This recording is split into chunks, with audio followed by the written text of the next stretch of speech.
Hello there, beautiful, courageous ones. This is Brenda Tsiaousis, and this is day 2. Can you believe we've already spent a whole day working on your identity? How exciting is that? Have you done the exercises?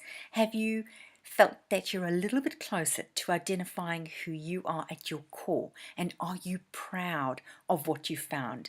Well, if you haven't, go back and do that exercise.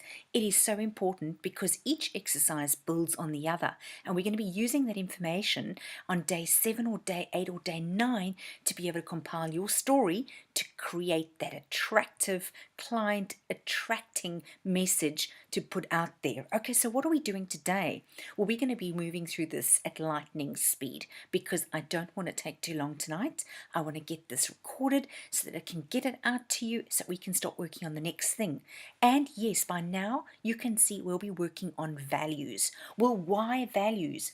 Because values are the things that drive us. Without the values, we'd probably be like ships without rudders, floating in an ocean without any direction whatsoever. Now, I know I don't want that, okay? But there was a period in my life where I definitely felt rudderless. And truth be told, it was terrible. It was really awful. I felt like I was constantly looping and feeling like I was all over the show.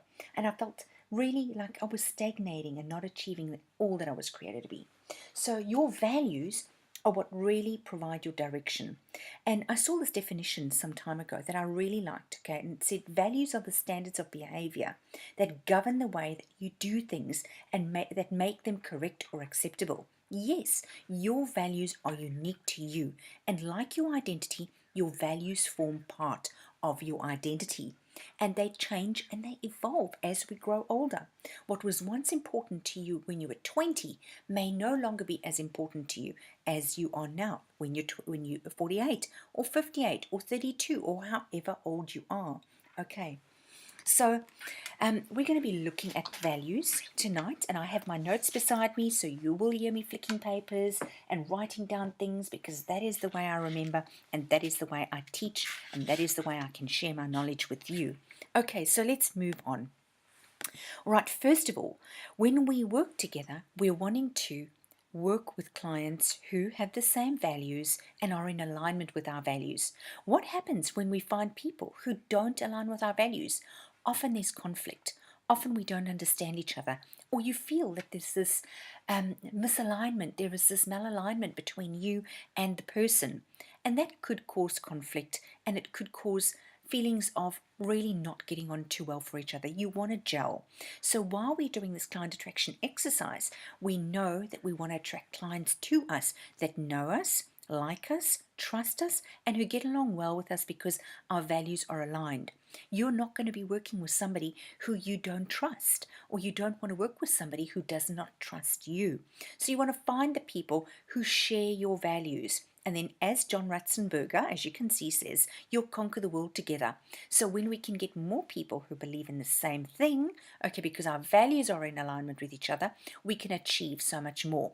That is why it's so important, if you're working for an organization, to understand what the company values are. You often hear people say that the culture is driven by the people or the organization's values. And that is so true. When you can underpin the underlying values, automatically you can appoint people who are in alignment with those values. And yes, you can elicit values, you can identify what your values are, and you can test them so that you can see whether you really are in alignment with the organization's values or not. There's nothing worse than working for a company and feeling out of sorts, feeling like you're just not gelling with the company. I know what that's like. Okay, so what do? We actually live our values every single day, whether you like it or not. We do. Okay, each and every single one of us. We live our values every single day, and our values are what drive us. It drives our behavior, it drives our thought processes, it drives the language they use, our engagement with others, who we choose to align ourselves with and collaborate with. Okay, now you're probably wondering, wow, I signed up for a Courage to Be You course, and what does values have to do with being client attractive and anything to do with this challenge? Well, As I've mentioned before you can become client attractive, you have to know what you're driven by, what your decisions are governed by, what hidden rules underpin everything you do. And oh, yes, I can tell you now, your values underpin everything that you do. When your values are malaligned, as I've mentioned before, you could feel out of sorts and experience emotional turmoil when you're engaging with others as well. That's because your values and the other person's values are not the same. So I'm asking you to give consideration to this exercise and to do it again. You may find that by doing it my way, the way that I'm going to be sharing with you, you will find the value elicitation exercise, which is an NLP values elicitation, a lot easier to do, and that gives you a lot more I would say defined and accurate values to work by. Okay, so values, as I've mentioned before, need to be aligned. They need to be aligned with your actions, your behavior, and your decisions. When this happens, right, you feel fulfilled. Now, Danielle Delaporte always says you need to be able to establish your day by choosing your core desired feelings. All right, what she actually means is that when you understand your values, all right, the feelings that you desire to create within you every single day become a lot easier, because what we do is we may feel like every single day when I go to bed, I want to know for myself that perhaps I have felt a sense of fulfillment for the day. I have to achieve something. So one of my values would be achievement.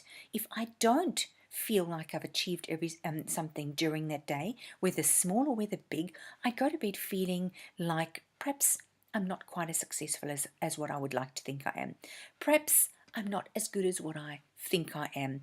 So that sense of achievement needs to be fulfilled. Okay, and when that achievement, that sense of achievement, that value is fulfilled, all right, we feel good about ourselves. We feel good about the things that we do, and we feel good about our day that's ahead of us. Now, during our identity model, we also spoke about the three things that make you, as the entrepreneur, attractive to your clients. And these are clarity, certainty, and confidence and focus. And you're going to hear me mention this quite often throughout this 10 days, because these are the keys to your success. All right, they are the keys to success online. Clarity, who you are, who your clients are, what you offer, everything, who you are and who you are being as a person. Okay, your certainty. How confident are you? Can you deliver on your promise?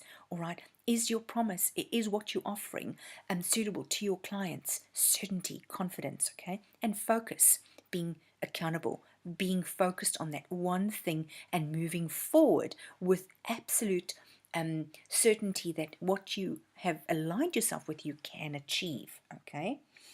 So believe me when I say that knowing your values will definitely help you to get clearer. It'll increase your confidence as well and certainty in who you are and who you serve. It'll also help you to maintain focus and to stay accountable, to the task at hand. So, there are two types of values that I want to share with you, and you may have heard them, okay? We have moving away from values, and we have moving towards values. These say exactly what they do. The moving away values, okay, is a set of values that are intent on keeping you safe, will keep you away from pain, will keep you away from the thing that you fear most, will keep you away from the emotional turmoil, right? It's there to keep you safe.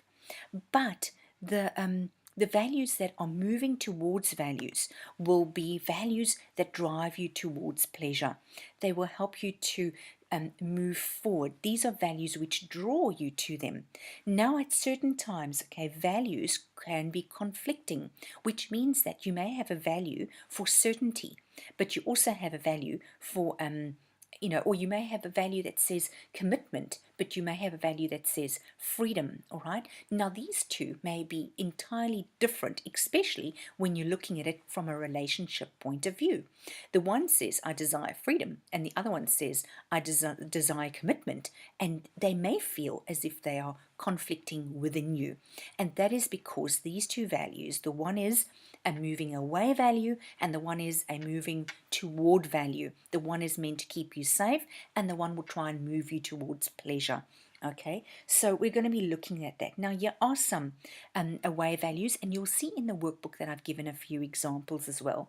I'm not going to go through them all now because you're going to be able to download the workbook and work through these values at your own pace. And I'm here to help you. I'll be showing up in the group at 10 o'clock. And we'll be answering your questions. We'll be doing a live training and we'll be doing some coaching as well. So be there, okay? All right, so when we operate out of our highest value, we also experience congruence and a sense of satisfaction, okay? We like to be with people who share our values. And so we often have a strong reaction to those who don't share our own values, okay? So, and it's important to understand what these values are. A simple way of discovering someone's values is to simply ask three different questions. Okay, and these questions are: what is important to you about whatever it is that the topic is that you're discussing? So let's just say we're talking about relationships right now. You can say, what is important to you about relationships? The second question would be, what do you want in a relationship? Or what do you want to get out of a relationship? Then you could say, what would having that relationship do for you? When we ask these questions of someone, it gives us an idea of what their values are, okay? Because they will use words that express important values, and it will express a whole set of their emotions, it'll express their experiences, and so you've got to honor that person's experiences. And when you use their words, use their value words back to them. So if they use the word honesty, then be respectful and use the word honesty rather than openness or trustworthy, because those words may mean something entirely different to somebody else, right? So understand that our values are different, and one word may mean something entirely different to you than what it does to me. And I might use it in a different context than what you do. We also have certain rules, okay, when we create our values, and we'll touch on that in a moment. But before I do that, I want to tell you about an exciting link or an exciting tool that I found just recently when I was redoing my own values, okay? So I decided that as I was going through this process, and I've done my values elicitation quite often, and when I studied NLP, I also did a values elicitation, I always thought that my highest value was freedom. And I did everything to be able to drive it forward. But you know what? Something didn't feel too good about it. And so a month or so ago, I decided to redo my values because, as you know, values change. The value that I could have had 5 years ago, which could have meant freedom as a top value, may have changed slightly with what I'm doing, my age, the position that I'm in. And so we evolve constantly, okay? I found the most amazing tool, and this tool is actually for free on Dr. John Demartini's website. Isn't that incredible? Now, he's an amazing guru. He specializes in values, and I found this free test that you could actually go. He asks 13 questions online, which gives you the opportunity to be able to categorize your own and name your own values. You will get a report that looks very similar to this one, okay? Something like this. It will even, you can go through the questions. You will then get asked to sort of like answer the questions, and then you will be asked to highlight specific words and categorize them, okay?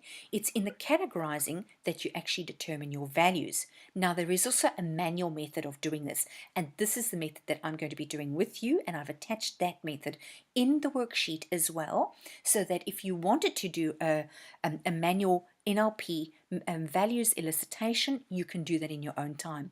It could take anything from 20 minutes to 4 hours, all depending on the effort and the time and the depth in which you want to go into this. But if you want something which is simple and works it out easily for you, you can go on to Dr. John Demartini's website. So I've given you the link here. It's https / drdemartini.com brenda.tsiaousis.com/values/login. You will have to register on his website, which means that he does put you on his list. And then obviously you're going to receive emails from him. But what's nice is if you don't want to receive the emails, you can opt out again, you can unsubscribe, but you will have access to this because you've created an account in with him.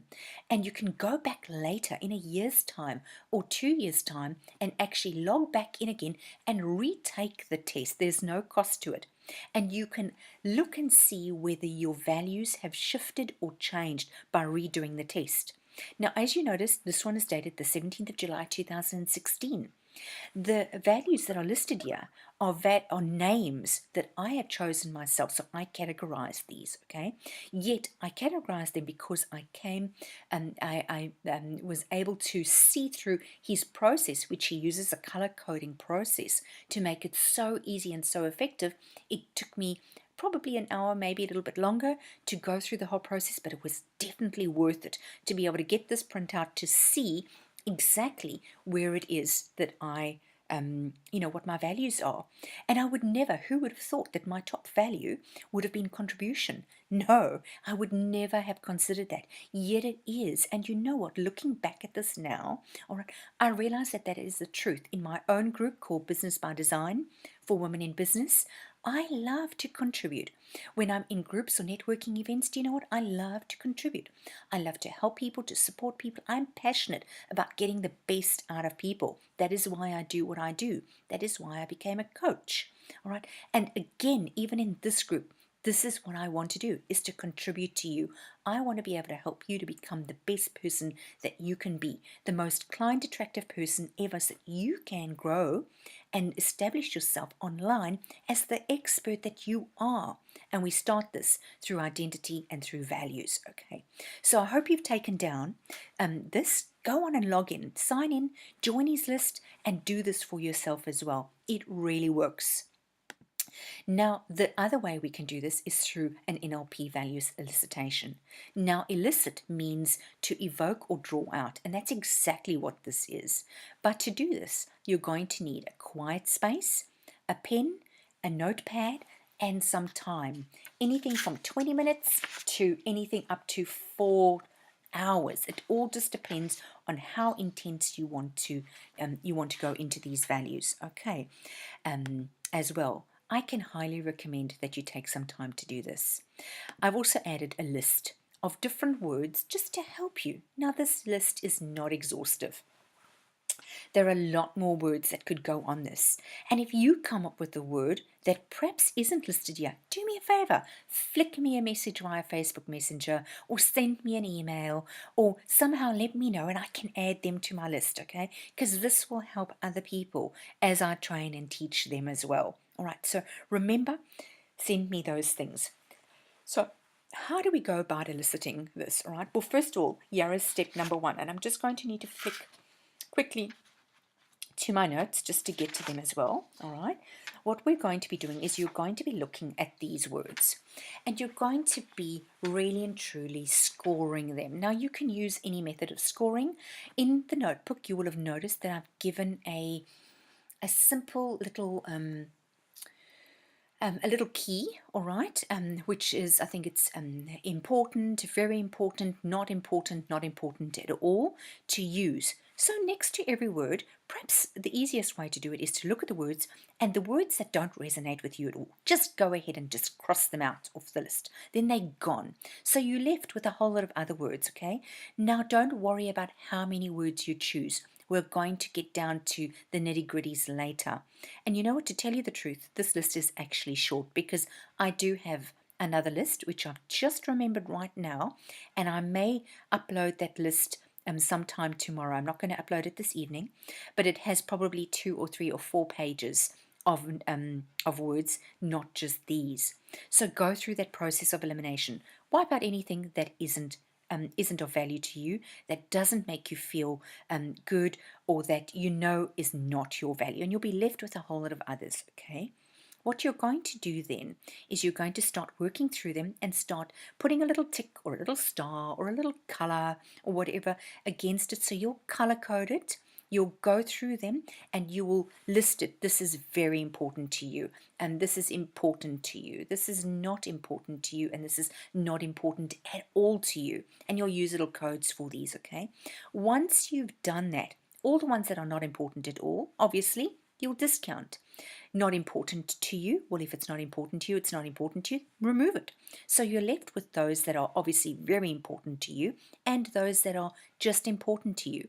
Take them and move them over onto the list. Now, in the worksheet, I have given you space where you can actually list all of these words.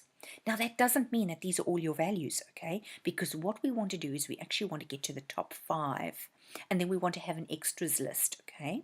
So once you've listed all of these in no order at all, we haven't started prioritizing them yet, okay? They're just listed there.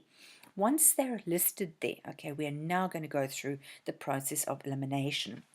And what are we going to do, okay? First of all, we need to know that this may cause a little bit of stuckness feeling inside you. Okay, why do I say that? Because now you're going to be asking yourself a sticky question, okay? And this question sometimes does make you feel a little bit uncomfortable. It could make you squirm. So you're going to look at the top word, and let's just, for example, look at the list in front of you and say, this is how I've listed them, accountability, okay? That's the first list, the word that I put on my list. This is just an example. I'm then going to ask myself this question, all right? If I could have value number 1, which is accountability, but not have value number 2, which is accuracy, would that be okay? So I need to think, how important is accountability to me versus accuracy, okay? And it may be that accuracy by far outweighs accountability. What I'm going to do then is I'm going to move accuracy to the top of the list.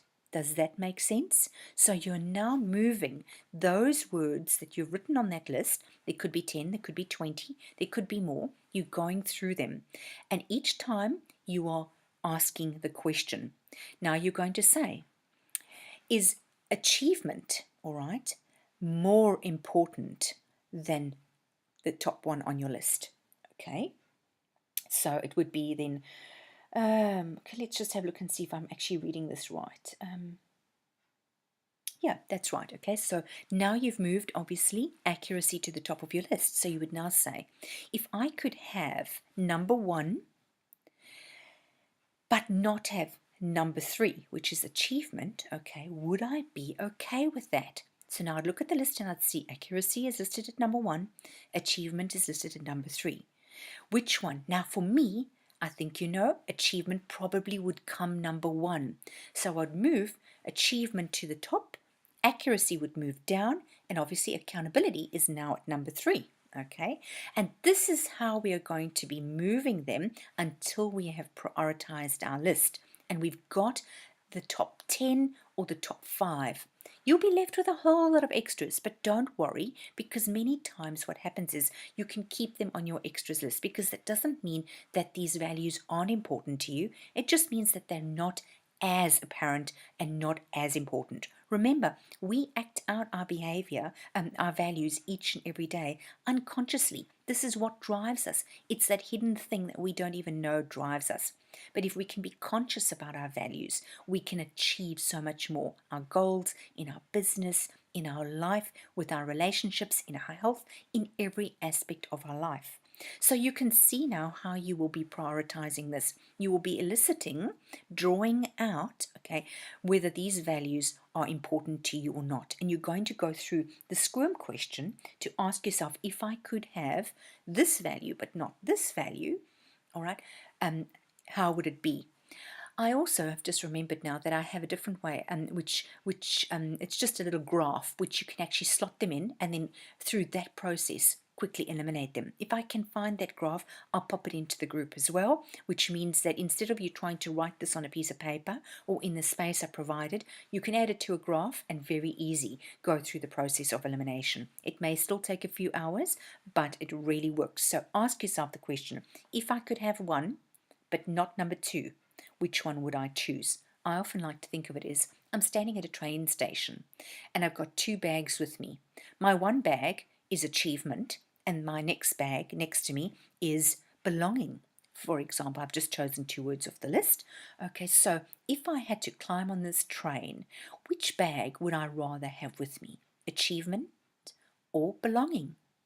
Now that makes it a little bit more difficult, because now you really have to think about which one would you be prepared to leave behind. Can you see how we can get stuck? Because it's not to say that belonging may not be important to me, but at that specific moment, I can only choose one. So I'm going to be choosing, achievement, for example. All right, it's not to say that I will, but let's just use that as an example. So you will need to say this one is prioritized above this one. That makes it that you really have to drill down and understand what each word means to you. How does it make you feel? All right, when you think about the word, what comes up?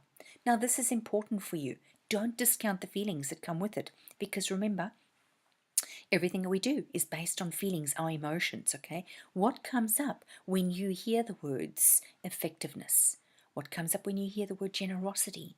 What comes up when you hear the word justice? Okay, what does it trigger inside you? Be sensitive to the fact that you will be experiencing certain emotions, right? Don't discount these emotions.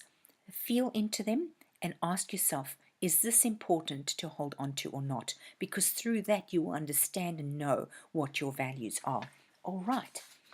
Now, with values come rules. Oh, yes, we all have rules. Okay, now what are these rules? Okay, it means that, let me just, the rules that we choose. Okay, let me just, there we go, turn my page again. I have so many pages. Okay, all right. All right, so just to backtrack a while, okay, so we've mentioned that values are really intangible, all right? They have this intangible quality to them. But rules, on the other hand, by which the rules by which they actually get satisfied or violated, so our values get violated or they get satisfied, okay, are often very tangible. So you might be thinking, what does that really and truly mean? Well, your rules are your beliefs about what has to happen in order for you to feel good or bad about experience. Okay, so let's use this as an example. You may say that one of your values is to feel loved. Okay, now you need to ask yourself, what has to happen for you to experience or feel love? Now, it could be that you want your husband to act in a certain way towards you. And when he doesn't, that value that you've chosen and the rule that you've written around it, okay, gets violated, which causes the conflict within yourself. Can you see how important it is to really understand your values and how to satisfy them? But if you know that you're not reliant on somebody external to make you feel loved, you can reframe that and you can choose to feel loved through yourself, which means that you're no longer at somebody else's mercy or waiting for somebody else to feel you, because inevitably somebody else may never love you the way you love yourself. All right. So another question to ask is, how do you know when that feeling of love has been satisfied, you know? So these are the questions, and you will see some of these questions I've put for you also into the book, so that you can ask these questions, because it's important to understand that you establish the rules around every single one of your values. And some of those rules are really ridiculous, and some of them need to be changed. Some of them don't serve you any longer. Okay, they're sometimes not even logical, but they are very emotional. Okay, so you can't really argue with them. A rule is not to be argued with. So rather than attempt to change them through rational persuasion, you can really try and influence rules by changing what they mean. So if you're a coach and you identify that somebody has an unwritten rule around a value, instead of trying to change the rule, which is very difficult, you can help them to reframe it. Now, as a coach, you would have heard about reframing. Isn't that amazing? Okay, that we can actually reframe these things. Okay, so you will be able to turn that thing that may not be serving them into something a lot more positive. Does that make sense? Good. All right, now that you've elicited your values, okay, and you've written them all down, you can now go and you can take that list after you've prioritized them using this method and list them from 1 to 5. Those are your top overriding values. Anything else is still there and you want to be aware of them but not driven by them, okay? So, as we've mentioned before, rules are beliefs about what has to happen in order for you to feel good or bad about an experience. So when you're going through one of your values, ask yourself, what needs to happen for me to feel good about and whatever the value is. Identify the rule that you have written for that value and then see whether it is serving you or not. If it isn't, then can I suggest that you reframe it? Okay. Now, once we've identified our values, what do we want to do? We want to reaffirm them. We want to check that our values are top priority, that they fit in with our life and they fit in with the vision of yourself. So here's some questions that we can ask. We can ask, do these values make you feel good about yourself? Because why on earth would you choose a value that doesn't? Are you proud of your top 3, your top 5, your top 10 values? Okay. Would you be comfortable and proud to tell your values to the people you respect and admire? If these are good quality values and they make you feel good about yourself and you're proud of them, why wouldn't you feel comfortable with sharing your values with other people? When people understand what your values are, do you know what? We create a more aligned space to work in. Then the fourth question is, do these values represent things that you would support, even if your choice isn't popular and it puts you in the minority? What happens here is, through this process, okay, you might have heard of the word polarization. Now, this is something that we use to attract specific clients to you. And sometimes it means that you need to take a stand for something or make a choice that isn't popular. When that choice isn't popular, it probably puts you in the minority. Are you still prepared to make that choice? Take a stand for that value that you believe in, okay? Because if so, then that is a good value to hold on to. Now we're coming to the end of this session and I want to just invite you to connect with me, all right? I'm available in the Facebook group. I'm also available by Messenger. I'm available on my website as well under the Let's Connect tab. You can go to http://brendasiosis.com/Let's Connect. And if you have a question or you'd like to book in some time to chat about your values or perhaps discuss the identity exercise, or you want to work alongside me throughout the rest of the journey, please do that by connecting with me. I love to help people and I love to support you. Yes, I'm not going to do it all for free, obviously not, because there is value in this, a tremendous value in this, but I'd love you to connect. So my offer is open and it stands for you to connect with me. I'd love to see you succeed in your business. I want to help you grow it. I want to be able to share the tips and the tools with you. And most of all, I want you to have the 3 keys to success. And that is clarity, certainty, and focus. And we're working through this 10 days right now to establish that within you so that you can go out there and be as client attractive as possible and get your next paying client as quickly as possible. Take care. Please leave your comments in the Facebook group. Connect with me there. Share any insights, any ahas, and any breakthroughs that you have. The more you share, the more you engage, the more you stand the opportunity to get a coaching session with me at the end of the period, or to even have a spot in my 8-week Courage to Bloom course, which is going to be starting sometime towards the end of September, and that is specific to help you grow your business and attract more of your ideal client. So come along into the group. I hope I see you there. Jump on live with me, engage, and let us support each other. Take care and have a fabulous day. Bye.